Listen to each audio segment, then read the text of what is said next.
Hello, everyone, and welcome back to another episode of Nobu with Nobu, the All-American Shaman. Nobu, how are you doing? Tired, but I'm wired.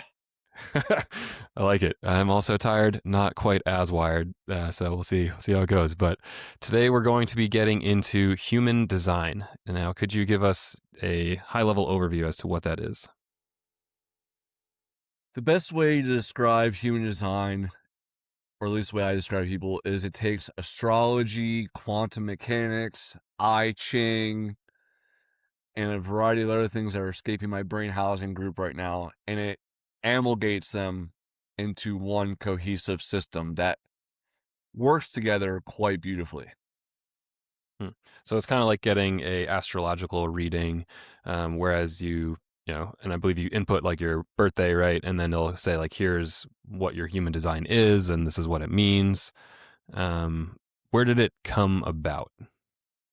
So it came from a man named Ra Uru Hu. That is not his birth name, but is his name nevertheless. And audience, forgive me if I butcher or misquote any of the specifics here, but he was in I want to say his second half of life, I think around his 60s at this point, and he went to this island, and he lived alone in solitude in this island, and this is when, as he describes it, the voice spoke to him, and it said, I'm getting goosebumps just talking about this, said, now it's time to work. And the voice then, again, crown chakra, sahasrara, spirit, what have you, spoke to him, and he wrote down the basic frameworks, for human design of all the different, energy centers, the different gates, in relationship to I Ching, in relationship to astrology, to neutrinos. That's something I actually would love to talk about during this, about the in-depth quantum and particular mechanics of astrology and human design as well. And I don't know how long it was he was in the island and he just worked for, but he was in isolation again. And this reminds me of when I met a shaman named Eric years ago, and I asked him if he could teach me to work with Bufo, because it was before I was working with the medicine myself, and he said spirit is the best teacher. Hmm. And this man's work is, also proof again. All of us have a connection to source, to the divine, to God, and we just need to be still and listen. And you'd be amazed what comes through. Yeah, no, it's such a good reminder too. It's like with your reiteration of meditation being such a powerful practice. It's like if you don't create that quiet space, then you won't hear the kind of whisper of God and these more source enlightening thoughts that can kind of come through. Not to go off too much on a tangent of like that moment where he channeled this, but do you, like, maybe your intuition, or if it says it explicitly or not, but like, do you think he was channeling another entity from a different dimension, or is it like more creator, like pure God type instruction? Does he say which one? I think he just says he describes it as the voice, but no, I don't. I can't say I remember specifically. I mean, some people, again, if we look at the creator of the universe, of all that is, as the highest echelon, the most all-encompassing wings, and again, in my perspective and experience, that is Yahweh, Jehovah. But all other entities and beings, all other gods, exist as a subsidiary or lower echelon below that. So again, just as you are a human being, and within you is comprised different organs and different chakras, and then there's different cells, and then there's different meridians, and there's different nadis. Just as the ocean has its rivers, its lakes, its streams. Again, the raindrop, was it Rumi said the drop of water in the ocean are the same. You're looking at Mm. a different dimension or reflection of the same thing. Yeah, kind of like almost like a delivery mechanism too. And just like we said on previous episodes, like if you remove your ego, you kind of become a channel or a vessel for for spirit and for the creative force anyway. So it's like, maybe it doesn't matter. It doesn't matter who ultimately gave it to him. And so you provide human design readings in your work. I do. I haven't done them. It's funny because we were talking before this. Like, I realized, like, why don't we have this in the site? Because it's a great diagnostic tool. So many times I've done a reading for someone, and it's very. And I use a online generator, so I plug someone's information in. I don't, do natal charts by hand or anything. It's 2026. Uh, but respect to those that know astrology like the back of their hand. I have the utmost respect for people who master that craft. But I plug people's data in, and then I see their chart. It shows the different energy centers. It shows all the different gates in relationship to different astrological bodies, such as the planets, different nodes. And then I just intuitively will then pick out certain points and speak to the person on what feels most relevant, because there's a lot of information in a human design chart. Um, Hmm. and that then, again, by knowing yourself, you can often achieve greater, because again, you can't see what you can't see and can't heal what you can't feel. So, and I find human design is actually, I'm glad we're talking about this. I find that human design is a very effective way at getting through to someone on their patterns of behavior. Because even, again, as a shaman, just like when you hire your mechanic, right? When someone hires a mechanic to look at their car, and the mechanic says, well, your wheels are loose, your engine's about to burn out, and there's no oil in it, people oftentimes, usually, they don't get triggered and upset by that. Usually. But when I say, well, your stomach's in poor health, you need to eat more fermented foods, your heart's weak, you need to get more exercise, and this and that and that, all of a sudden it's a very, again, very cognitive dissonance, ego triggering experience, because the identification with the physical body is so massive, and or the personality, right? But whereas when with human design, when I just plug in someone's information and I'm the guy reading it, and oftentimes I won't even interpret it, I'll just read it and provide clarity. Hmm. It's I just get to it gives enough distance to where I can deliver truth, which is strong medicine, without being them shooting the messenger. Right. Yeah. I get triggered at the mechanic all the time because those bills are huge. It's like, oh, $5,000, and all I thought I was getting was an oil change. No, thanks. um, and then I guess on the opposite side of that, if you're told like that your internal organs and whatnot are not in good shape, I think that's incredibly useful information. And the beauty of that is that it's typically free to get on the path to healing because it requires just basically taking better care of yourself. So I guess I'm the opposite of of your example, but perhaps it's because I'm talking to you on the show, so interviewing you on the show. So you mentioned that it's like a diagnostic. So I was kind of wondering maybe why folks would do this reading. So they come to you and to the human design system so that they can kind of learn at a deeper level, or maybe just get a different perspective as to perhaps like their personality traits or like strengths and weaknesses. Like what kind of diagnostic assessment are we getting here? So we can look at, things like their unconscious design, which some people refer to as like the higher self or like the oversoul. And then we can look at the conscious personality, which is like the ego or like this current incarnation's, set of lessons and energies. And I haven't, again, studied the material in depth. Again, a large amount of all my work is intuitive and self-taught. But in my experience, someone's unconscious design is what they carry like through like the summation of their different incarnations.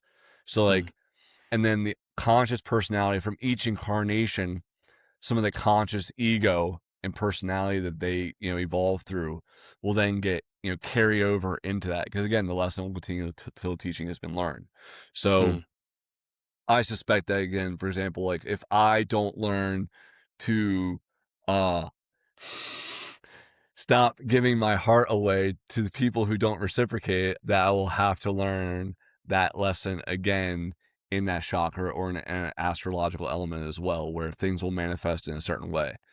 Mm. Another thing like are really cool, like Saturn, I believe it's Saturn return occurs for most people between like ages 27 and 30 is a critical junction of time. That's when I had my first bufo experience. Like the darkest my life got was like during that Saturn return period, and then that's also when it got the most light. This rebirth process, and then all the different planets have their own cycles. And this again is more from the astrological lens. I think it's less human design, but which falls under it. Of where again, like for example, if you're the person, I think Pluto's cycle's 250 years. Yeah. So if you're the lucky or unlucky son of a gun in your bloodline whose incarnation falls on Pluto in return, again Pluto's very scorpionic. It's the coldest, it's the darkest planet, very intense underworld, Hades, very deep dark energies. Then you're going to have to be the person to sort those things out. But then again, with some of the different planets, their rotation, their revolutions, their cycles are shorter and smaller. So you can witness their energies climaxing and falling down multiple times within one lifetime as well. Mm. And then there's other things as well as like looking at the chakra. Well, they call them energy centers. And just for context, head center, crown chakra, ajna center, third eye, third center, throat chakra, G center, heart chakra, and then there's ego center, and then sacral center, sacral chakra, spleen center, and then solar plexus center, solar plexus, and then root center, root chakra.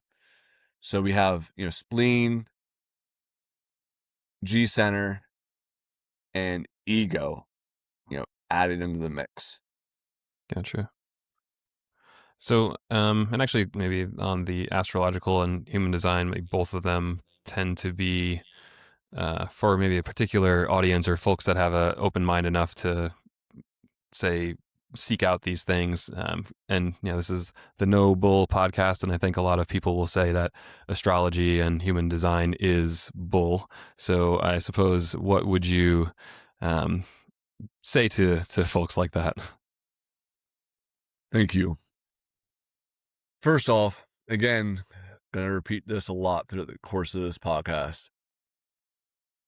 Almost, I would say 90%, maybe 99% of what we talk about here, I thought was bullshit when I was in the military and when I was very much stuck in the root chakra and unable to see or receive truth in greater levels of reality. So, first off with that, just side note.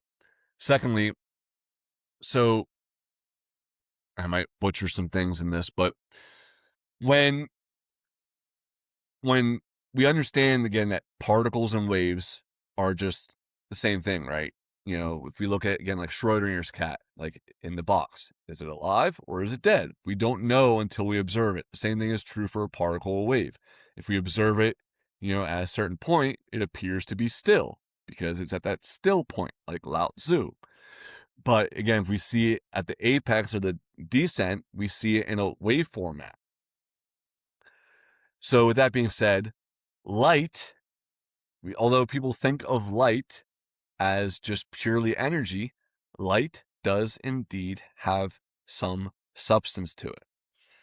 And then again, we can look at because I know people on Instagram are gonna love this.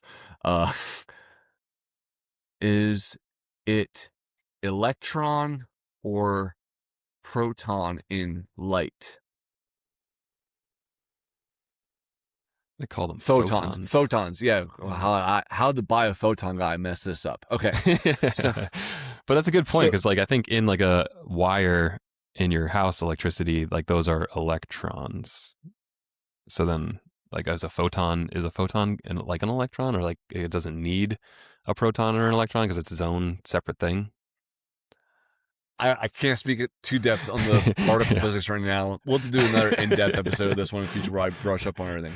But so again, like for example, just going back a step before we go back to the quantum planetary stuff. Again, an atom, has the nucleus, which is a neutron, which is most of its mass, and then it has protons, which are positively charged, as fixed within that, the to the neutrons inside the center. And then most of it is empty space, followed then by the electrons, which again, we think of electrons as that energy that, so the electricity, again, Right. discharging that negative energy through grounding. But the electrons still have mass.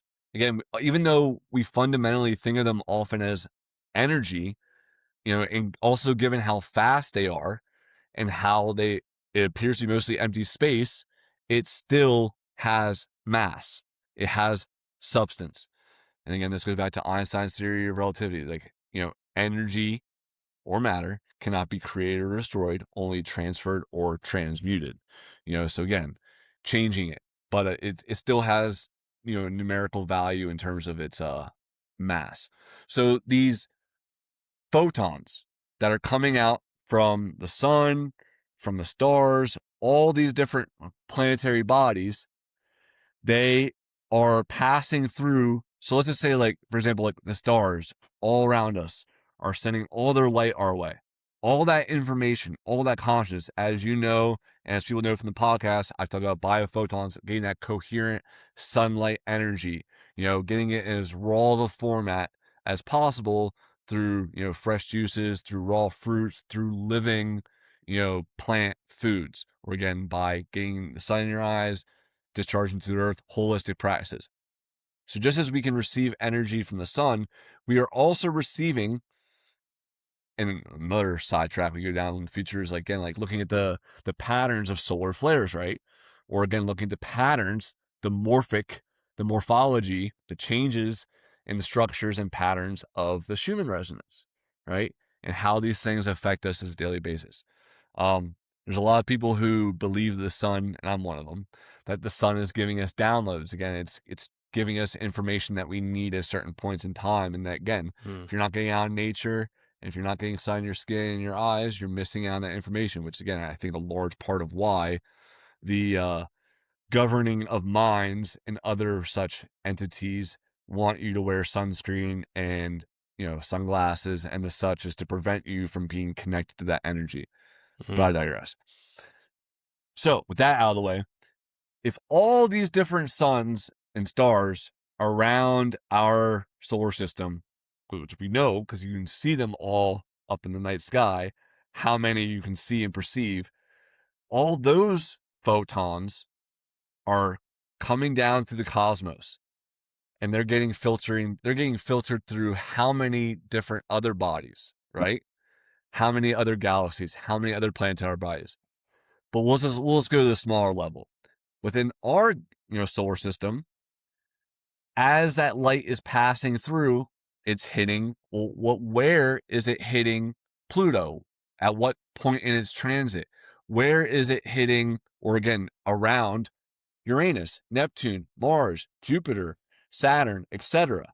And so as you are gestating as a newborn from the moment of conception, until like the semen has impregnated the egg, those 9 months, it's begun. Your human design process has begun in terms of all that information, all that data is impacting you. And again, particle or wave a lot of it's going through and it's hitting you regardless. And so we're getting we're getting the downloads, we're getting the programming for this next incarnation. And so that's why, again, every single person, and this is also why where you're born is also important as well. I'm sure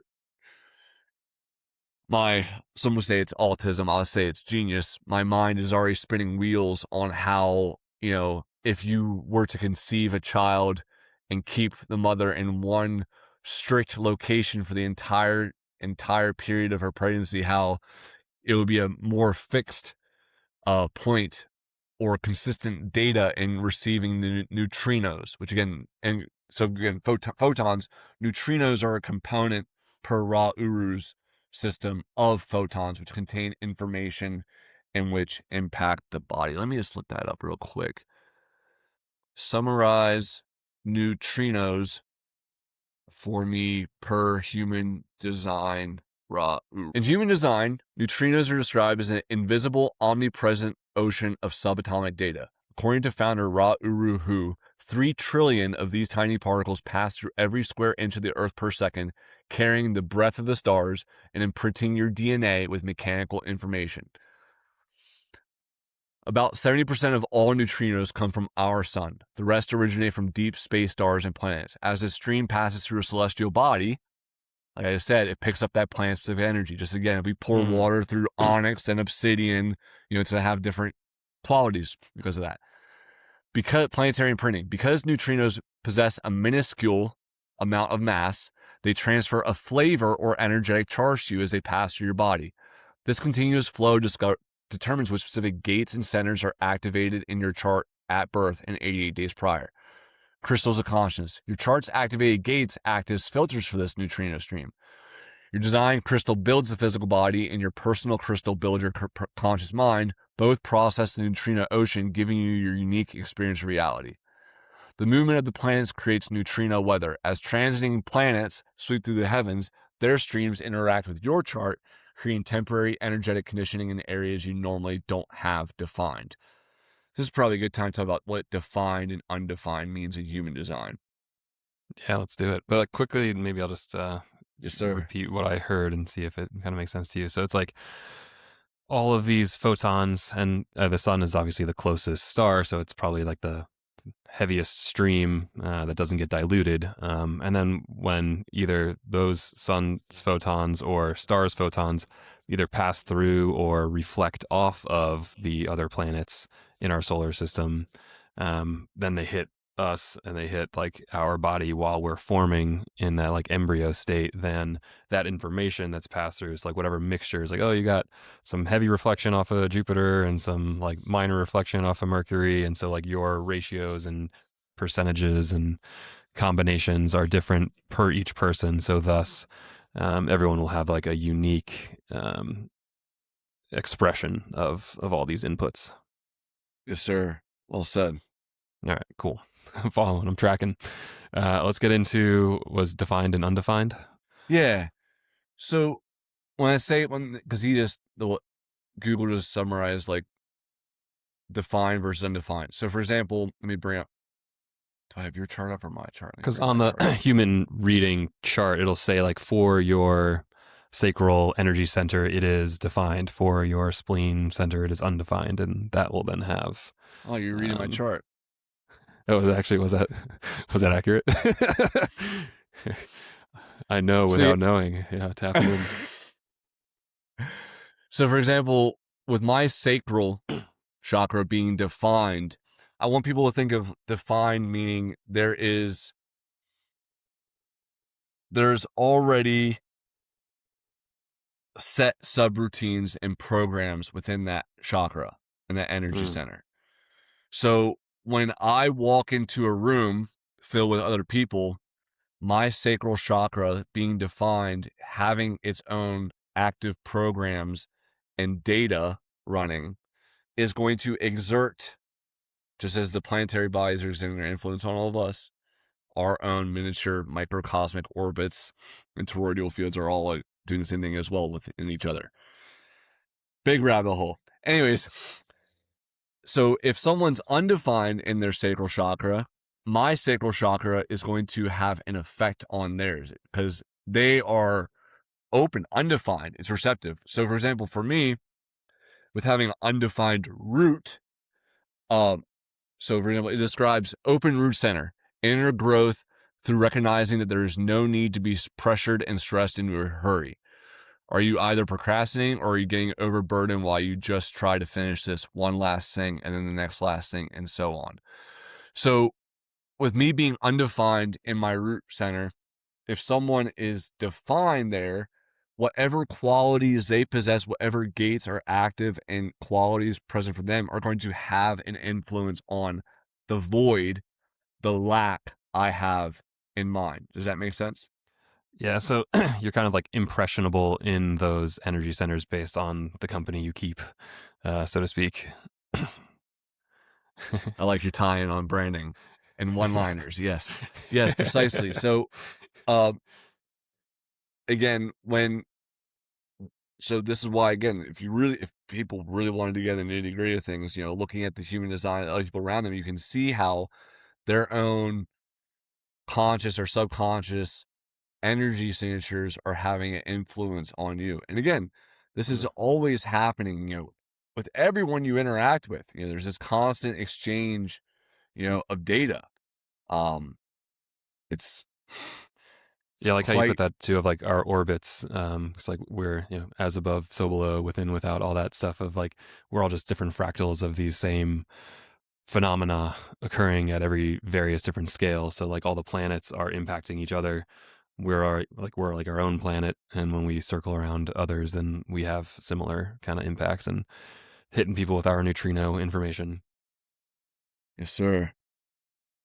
So segue over to gates. So There you go. here we can see my chart. No one doxes Nobu harder than Nobu. Yeah. You can see where I'm born. Mullen Labe. Anyways, so here am I defined crown chakra. Okay, I'm unconsciously and consciously defined. So what does that mean? Unconscious. Again, so conscious personality is within this current incarnation. And also this is like what I can actively see and observe about myself, right?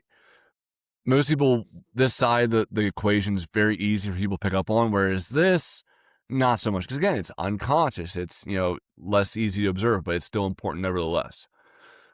So going to my crown, we can see that gate 63 has a connection here to 4. So let me go find 63 over yonder. Boom. All right. Design Earth in 63.1.1.3. Gate 63. So here's gate 63. And then here's my crown chakra right there. And there's 63.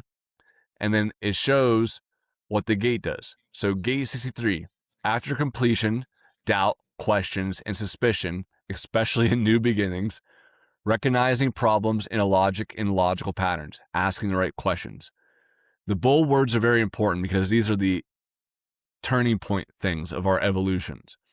From distrust, and trust was given to Nobu, from distrust and suspicion that reaches unhealthy levels of self-doubt and or social paranoia, or ignoring rightful and legitimate doubt, toward a healthy caution toward information and toward others, as long as you do not know their character, as long as you do not know how they fit into the pattern, and as long as you do not know whether it can possibly work.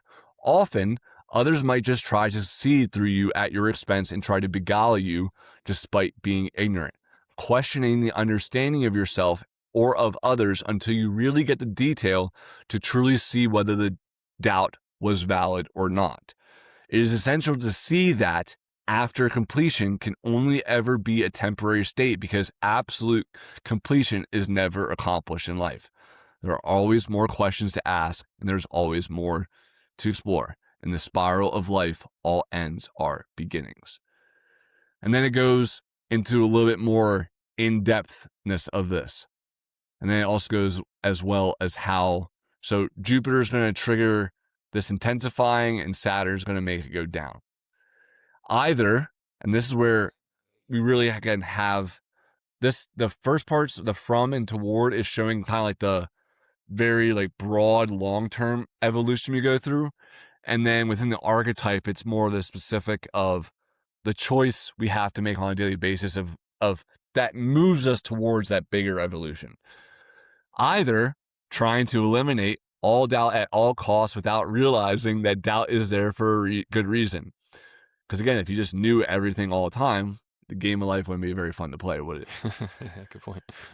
Trying to break with the natural process of suspicion can result in tolerating worse principles than one would have to. For example, one might tolerate absolute irresponsibility and carelessness in other people, which might lead to deterioration later down the road, and which might threaten the entire endeavor. Well, that sounds like my military mindset, doesn't it? Suspending one's doubts might also lead to believing in false answers and irrational concepts. Doubt is really there for a reason, even when it is uncomfortable to endure. Or, there's a choice, ensuring continuance and new beginnings despite doubt. Doubting that you can uphold your principles and values in interaction with those whose principles might not be as developed, but being dedicated to new beginnings nonetheless, and insisting on maintaining your values. Allowing yourself to take time with doubting formulas and answers and questioning them for their validity and potential errors. And then below, the underlying most unconscious cause for how the 63.3 plays out is defined by color 1 and tone 3. Fear, communist, strategic survival together with others, learning and studying together with others to find a more solid and secure foundation for yourself that brings you greater certainty, that diminishes any fear, and that makes fear redundant. So it gives you And that's all just on one little number, and there's like a ton of numbers on this. This goes deep, huh? Yes, it's very deep. It goes very deep. And just off of what you know about me, JT, and I already kind of hinted that. Yeah, it's pretty spot on. But it's cool because like you said that one was like an either and or, so it kind of gives you the free will angle too. So like whereas some things are perhaps predefined or predetermined by the stars or the neutrinos or whatnot, it still allows for you to choose your own adventure and like how you want to take that base set of factors, or like how you want to play the hand you were dealt. Yes, sir. Yeah. You always have a choice. So let's go. So, and then if I go to my Ajna Center here, where it connects to gate 4, and again, it's green. I don't know if you or the audience can see, but it's green where it connects. So it's an unconscious connection right here. So if I go back over and I find where 4 is, boom, 4, Venus, design Venus in 4.4.2.5, Leo. The design Venus defines the standards, values, morality, and ethics. Gate 4, youthful folly, coming up with all sort of random answers and also potential formulas to resolve questions. These formulas can be true, but most often they are not. In its full potential, this is a gate of mental experimentation without judgment and absolutely free exploration of possibilities. It is also a gate of beguiling and succeeding despite ignorance. I find it very interesting with the two that we clicked on for me both have beguile in it, considering when Yeshua met Nathanael in the Bible, he said, "This man was without guile." But I digress. Let's continue. From deliberately holding on to the most nonsensical answers and taking them as truth out of fearing uncertainty or doubt, right? Of like, well, what if I'm wrong, right? Intentionally or unintentionally deceiving oneself or others with what is not true. 2, recognizing that answers are answers and not necessarily the truth. They can be true, but most often they are not. Answers are good material for absurd and spontaneous slapstick comedy that doesn't need to make sense and that can bring lightness to any situation through their youthful folly and thus win people's sympathy and support. Gate 4 is allowed a certain amount of ignorance. It does not necessarily truly need to know in order to succeed. It can win people over nonetheless, as long as it doesn't intentionally trick people, manipulation and guiling, and thus loses support and sympathy. People with gate 4 are at their very best when they don't take themselves so seriously, when they can laugh about themselves or even play the clown in certain situations where it fits and invite others to laugh at them. Then they can't just succeed despite ignorance, but they can succeed through the well-timed comic display of ignorance. You have to be willing to play the fool if you ever want to be the master. People with gate 4 can be very good at brainstorming, but only if they don't take anything they come up with seriously, and if they can accept that most of it will not be viable. This is so spot on. I'm going to share what happened recently. But that can be necessary and very enriching to go through this process of evaluating and deselecting options and answers. The more of that which is not true falls away and is consciously recognized as untrue, the closer we get to the truth. Sounds like a great synopsis for this podcast. You're just trying to find the answers, find the truth amongst all the brainstorming. Evolving from blunt lying, acting, and playing a role that often one ends up believing oneself, talking oneself into things that just aren't true, making things up and seeing them as fact rather than fantasy, and deluding oneself over answers that one is overly fixed on, where time always brings humiliation. And humility is the medicine of the jaguar. Humility precedes greatness. How this plays out depends on the overall design of a person. If their shadow is really massive, this can be someone who intentionally tricks others to get what they want out of them, and yet they do not necessarily see the difficulty of their own behavior. but oftentimes these simply are people who tell you their formulas that they claim to because it gives them a feeling of purpose in life. For example, someone with their sun in the 4.4 once told me that they are archangel of the highest rank who incarnated to control the flow of the Akashic ocean and to make sure that everyone on Earth safely finds their way through the transition to a new Earth without getting lost, or something like that. As long as it doesn't hurt anyone, it might be best just to nod and lead them to their fantasy. Fantasy can help to deal with a lot of things that would otherwise make someone's life unbearable. Sometimes it is better to live with false information in a false fantasy than with the excruciating pain and the unbearable circumstances of reality.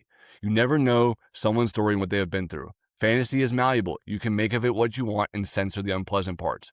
With reality, you can never truly do that. Within a real experience, there are always those aspects that are really unpleasant. Thus, fantasy can be much greater than the actual manifestation of that fantasy. The life of an archangel sounds much more exciting than the life of a human being. As long as you don't make it about other people and don't get into selling of indulgences, why not? If you have a fantasy and it gives you hope and a feeling of purpose, enjoy it to the fullest. It's yours and no one can take it from you. Just be careful not to sell it to others as a universal fact that has to apply to them as well. We are all unique and different. Evolving toward being fixed on an answer, yet being open to explore legit doubt and the right questions in order to have a formula that really works and that is uncorrupted. Imagination helps to come up with the potential formulas. Imagination and fantasy can still give you a sense of purpose and maintain your vitality, but in this position, you are driven to figure out whether it's misguided fantasy an answer or not. You are open to see potential illogic in your answer. Often the answer might turn out to be false after it has served its temporary purpose of helping you through a difficult time. And sometimes the answer might turn out to be true. Alternatively, you simply might have been so fixed on a big formula that you were successfully able to verify or falsify it by working through the massive amount of data attached to it. Sometimes the formula might turn out to be true. Sometimes answers become true because we are so determined to make them work that ultimately, after many failures, we discovered the way to make it work where others would have long given up. You never know until you've gone through the process, and the process requires patience. It can be a benefit to be so fixed on this one formula and answer because it motivates you to do the work of looking for all the details to answer any doubts that might come up. The underlying tone of getting through this is hope, anti-theist, and it's about God. So let me just go over all that in terms of how it relates to my life experience in a very honest and vulnerable way. So, first part of doubt and ignorance and holding on nonsensical answers, and the comedian. When I was a kid, just saying like the stupidest shit. I mean, like making up words and just, and I still do this like my family, like saying really dumb things for the sake of comedy. It's not true. It's not real. But again, we're aware that we're playing a game within those certain contexts, right? People are aware, so there's no harm in it. Again, it's being the jester in the king's court sort of thing.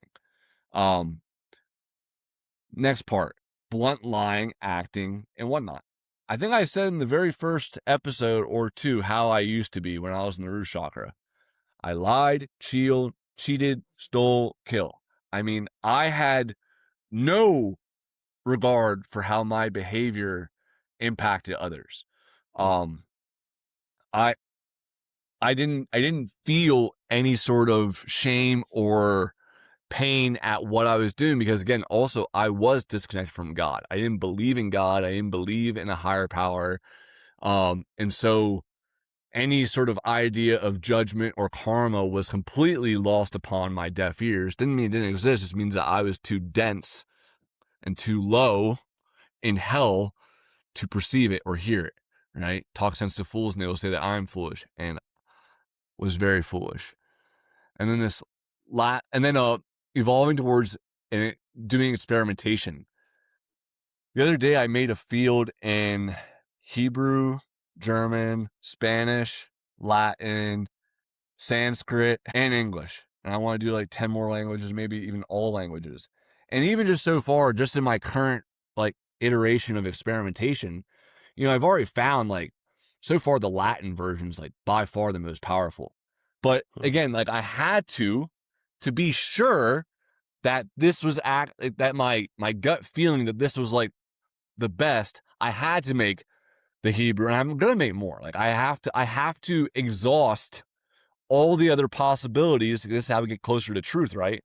We have to, and in my design as a 6'3", as a role model / martyr, I have to touch the hot stoves. So I know from experience personally, and that's wisdom, right? Like actually like a learned intimate experience. So I actually know, and I can speak with absolute certainty on this. It's not theory. It's not speculation. I can say, been there, done that. This is that, and that's this. Anything for me on that section there, brother? And just in general, this pattern here.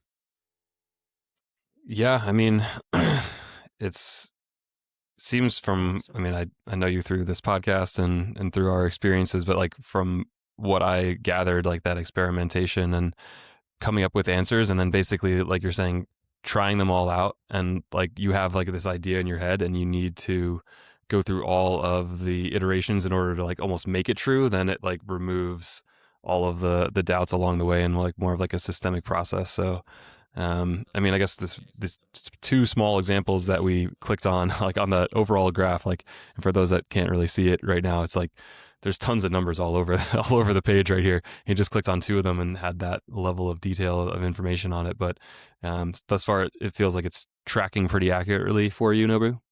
Yes, sir. No, it's very accurate. And again, too, like even for myself, like it's good that we're doing this because again, what I just clicked on too is spot on for what I just was just recently doing. You know, you have to, for as all I shared.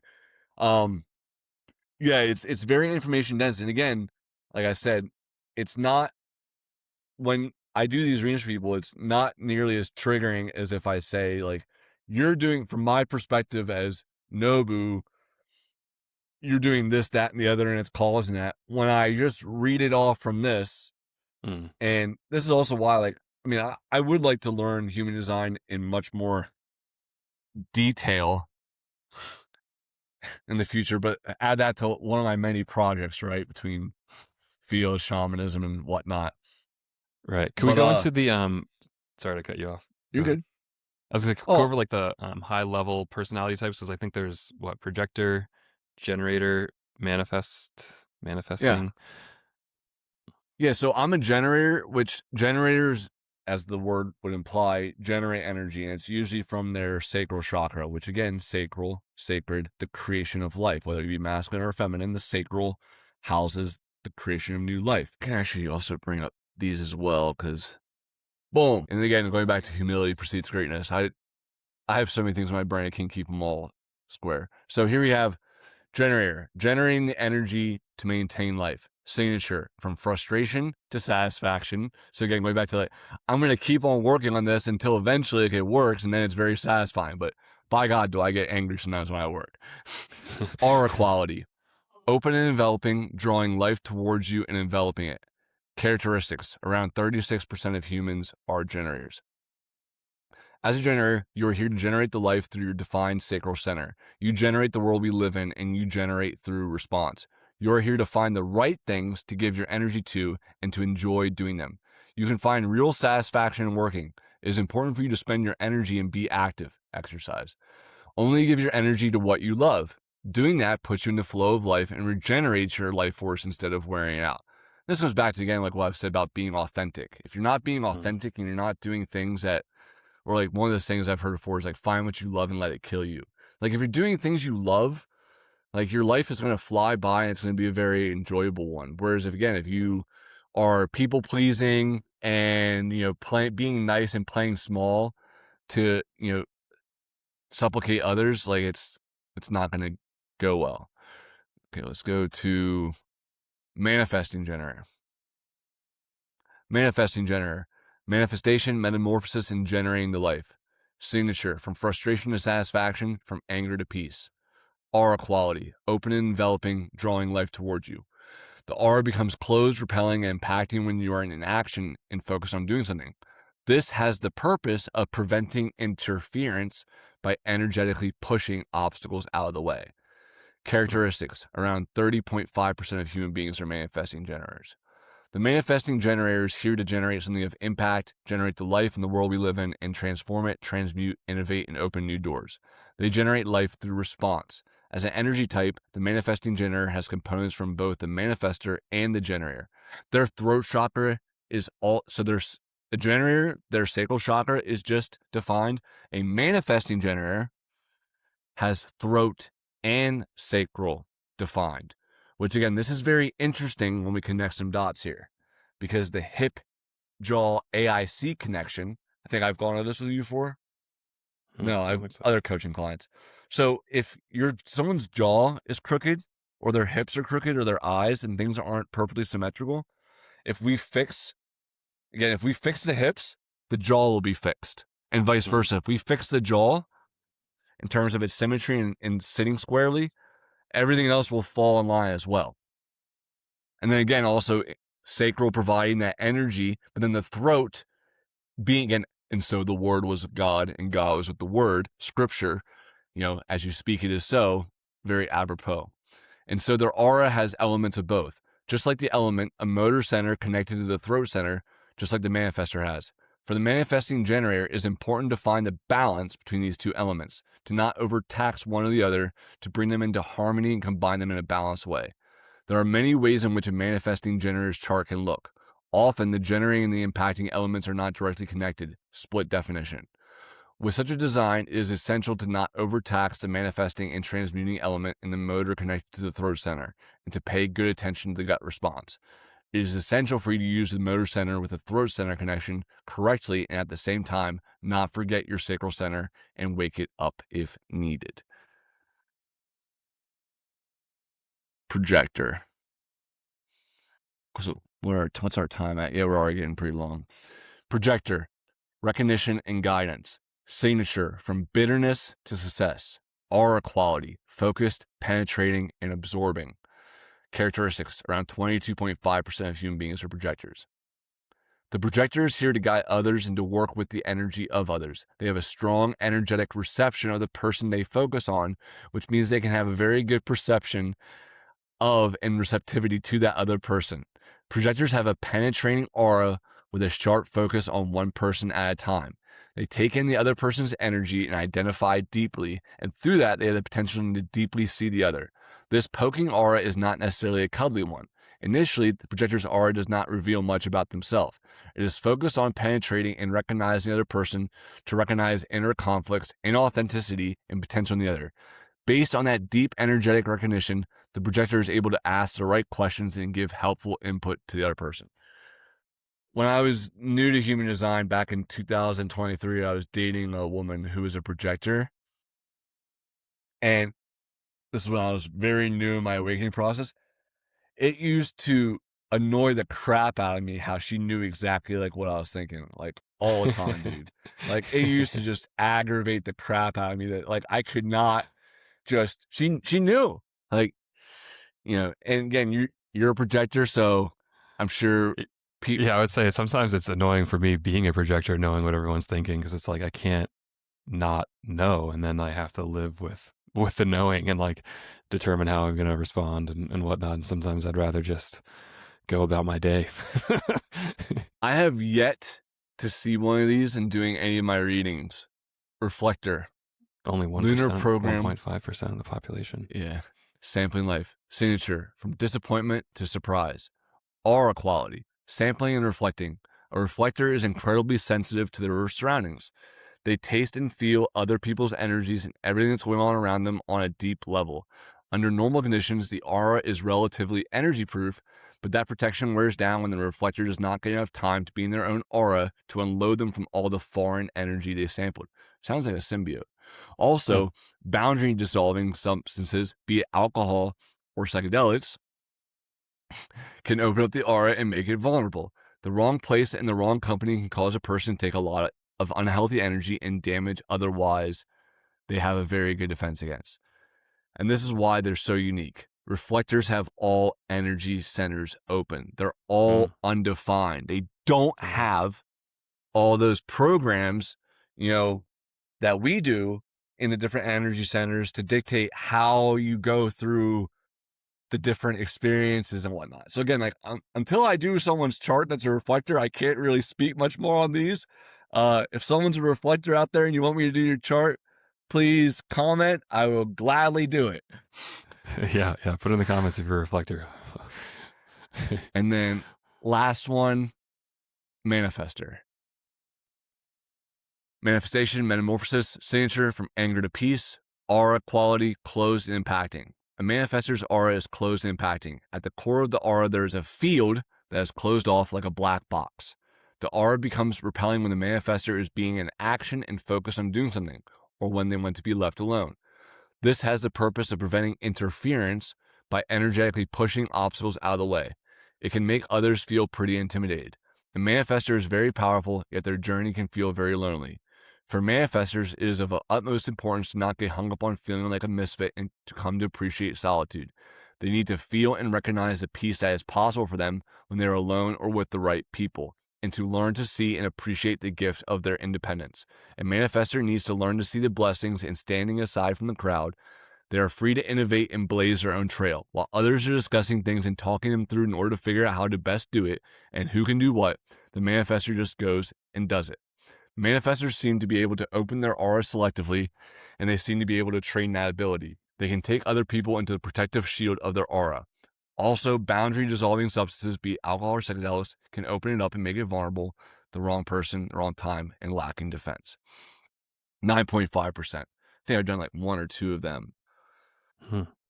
All right. Yeah, and Now, definitely imagine how this is useful for someone who may not, yeah, maybe they like want to be more of an extrovert, or people are telling them they should be more outgoing or interact with the group, or like, get in on that group project more, more effort or whatnot. So as someone that is a manifester, if they're coming in here and like reading this about themselves, like, oh, like that's why I have a predisposition to like wanting to work alone and focus my energy and just kind of be in my own space to get things accomplished. And like, I don't need other people to help me with this project or whatnot. Could definitely see that's like helpful to have that context and knowing about your own kind of energetic state. yeah, no, exactly. It's very liberating because, again, so many times, and whether it be, our parents, our kids, our siblings, our spouses, people, I'm sure most time mean well, right? But they're not us. Like, no one can speak for you and how you do things through your experience. So tools such as these to offer a raw, relatively unbiased, you know, glance at what's going on and what's above and below and inside is really valuable. It's really valuable. Do you want us to go take a little peek at yours, or do you want to wrap that up? Because we'll have to do another episode where I brush up on all of this, but this is a good sneak peek. Yeah, I mean, from a high level, I'm a projector, so maybe we can pick one of the maybe we'll pick the same gate that you picked just to see what the difference is. You're not defined in your crown chakra, so I can't. Okay. Well, there you have it. So because my crown chakra is undefined, then I take on the perhaps spiritual or connection to spirit type of energy from others. So, like, for me, example, again, I'm defining my crown chakra. So when you're with me, like right now, any sort of spiritual downloads I'm having from my Sahasrara, you're going to be able to tap into it, again, both as a projector and then also furthermore being undefined. So Mm-hmm. again, you're, and there's like, it's like a really like multi-dimensional jigsaw puzzle. It's like, if there's not a yang piece there and there's a yin, it meshes. There's so much to contextualize. And then also had another, so when it had like the signatures and it says like from one thing to another, I think mine is from bitterness to Success. success. So does that mean like over my evolution in this lifetime or this incarnation, I will tend to have that be like my path? So like I'll start off, and I was pretty bitter, I guess, as a young kid, and like maybe I'm transitioning now to more of that success energy. Is that kind of what that means, or? It's going to continue. It's just in general. Like, for example, like it's showing you how to deal with that and what the loop, the circuit, how it works, right? So Hmm. like you encounter Like an obstacle. transmutation. Yeah, yeah. You encounter an obstacle, whether it be like, again, like, oh, like I'm I'm butthurt that I'm not lifting the weight I do. But then again, metabolizing it, transmuting it, like you just said, and into success. And then again, as you know from a fellow student of Alex Hormozy, it's like the problems don't stop because success happens. Like Mm. $1 million problems, there's $1 million problems, there's $1,000 problems, and there's $1 problems. There's still problems. So Right. being able to navigate, again, this is all very like the most broadest scope of things. But again, the strategy is to recognize and acknowledge, right? Hmm. I like that you're the right angle cross of service and mine's left angle cross of service. What does that mean?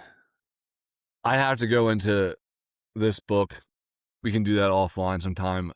It goes into like this all everyone like I probably only know like 10 to 20% of what there is to know about this, and it's extremely eye-opening and very self-enlightening for me as myself.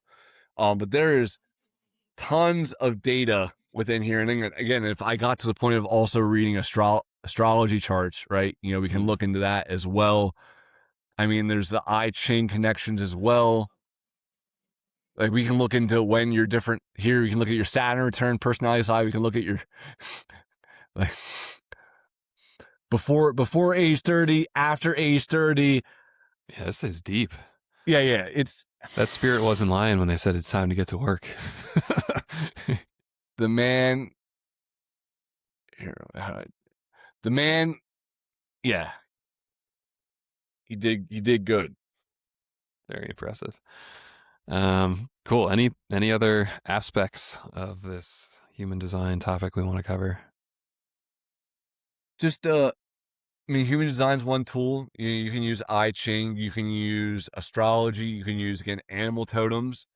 And I'm gonna coin one of my phrases. There's more than one way to skin a cat.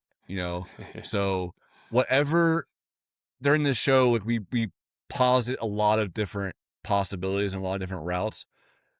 I'm not, the only thing I'm selling is, shamanic services and fields. But I mean, like, there's so many different routes you want to go. I encourage you, the viewer, to go with what feels best for you.